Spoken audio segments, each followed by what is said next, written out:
Magandang araw! For today's video ay samahan nyo nga po pala kami sa panibagong kaganapan namin din sa probinsya. Eto nga po pala ay mga nakaraang ganapan namin at ngayon ko nga lang man din naman nga ho na post at talaga naman nga hong busy. Hindi pa man talaga sumasapit ang araw ng Kapaskuhan. Eto nga ho at nakapagluto na kagad ako ng creamy carbonara. Aba naman ay ikaw baga naman nga hong napapaibig na ay di arit ako nga ni naglutot na ang kako nga ni mapagbigyan nga ni ang sarili. Ano na yun? Aba naman ay dini nga ni ho pala sa amin ay tambak ang pasta at yun baga naman nga ni yung kaliwat kanan ay may napuntahang Christmas party. Ay siya, ay di ka naman nga ho ay pag-uuwi ay natsyempuhan nga ni yung nakabuenas na makakuha ng garni ay di aringat hot akin na lulutuin ngayon. Di ka naman nga ho ay hindi na kailangang hintayin pang sumapit ang mga Pasko o kung anumang birthdayan at aringat pag napapaibig ay di magaluto nga ni. 5 araw pala ang madi naman nga ho bago sumapit ang Kapaskuhan eto't nakapagluto na kaagad ako ay kako nga ni ako'y napapaibig na ano pang gagawin. Una, pinalambot ko muna nga ni ho pala yung pasta at pagkatapos naman, etot nagisa na din ako diyan ng bawang at saka nung okay na, etot nilagay ko na din diyan yung ham. Gigisa-gisahin ko nga lamang ho pala yan hanggang sa maprito-prito at etot meron din nga ho pala ako diyang mushroom, isinabay ko na sa paglagay para kako nga ni magisa na din. Nung ayos na, eto at inilagay ko na din kaagad diyan aring Nestle cream at isa din nga ni ho palang ibap milk. Bale, ma-share ko din nga lamang ho pala sa inyo na talagang itong garning kainin din sa amin ay minsanan nga lamang ho pala makain. Palibhasa, hindi sanay lutuin at yun na nga lamang ho pala laging spaghetti ay yung aming palaging niluluto. Minsan pa nga niho pag kami napapapunta sa punsyonan at may dala pa uwi ay magayon na lamang si inay spaghetti puti ang tawag din ni. Kailan din nga lamang ho pala ako natutong magluto ng garni kung hindi pa man din naman nga ho napapaibig ay di ayun at nag-search na nga lamang sa YouTube. Ay di naman nga ho nung una kong masubukan ikako nga ni madali lang palang lutuin ay di mauulit pa nga ni. Kaya naman eto at ngayon ay may pagkakataon ako makapagluto talaga naman nga hong madali din nga lamang. At iba-iba rin nga ho pala talaga pag natutunan mong lutuin yung gusto mong kainin at madali na nga lamang ho palang gawin sa sunod. Bale, pampalasa ko lamang diyan ay asin at paminta at etot nung okay na kumukulo na nilagyan ko din nga ho pala yan ng cheese para naman mas lalong luminam na. Medyo kulang pa nga ni ho pala yan sa mga lahok ay kako man din ay hayaan na lamang at sa sunod na nga lamang babawi. Ano na yun? Ayun at nung kumukulo na nga ni ho pala ng husay etot inilagay ko na din yung pasta para kako nga ni ho din ko na lang pagsamahin. Asbok pa lang man din naman nga ho ng usok ay talaga namang nakakatakam na kaagad. Ay siya kung kayo nga ho ay napapaibig aba naman ay lutuin nyo na nga rin ho palarit nang kayo may mapagsaluhan mamaya. Muli ko nga lamang hong niyadyaran ng cheese para mas lalo nga ni ho palang maging cheesy. Ay siya ay tingnan pa naman ninyo yung aking pagkakaluto at talaga namang ano nga hong pagkakasarap. Hong ubos na naman nga ni ang mahuhuli ni Riano na yun.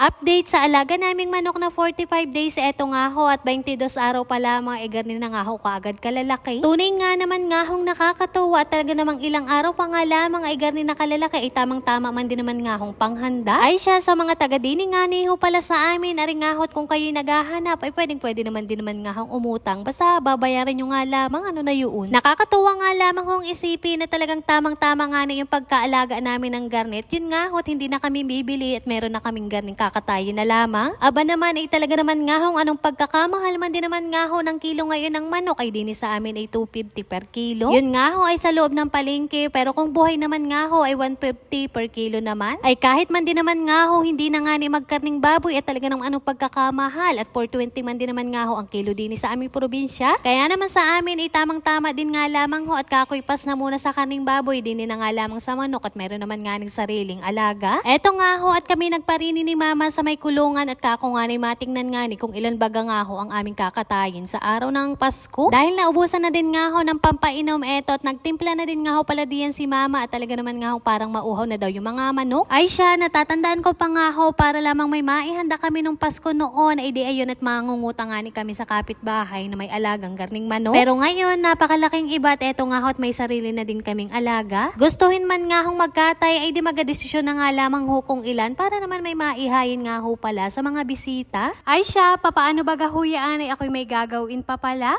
At yun lamang for today's video. Maraming salamat sa inyong panonood. God bless!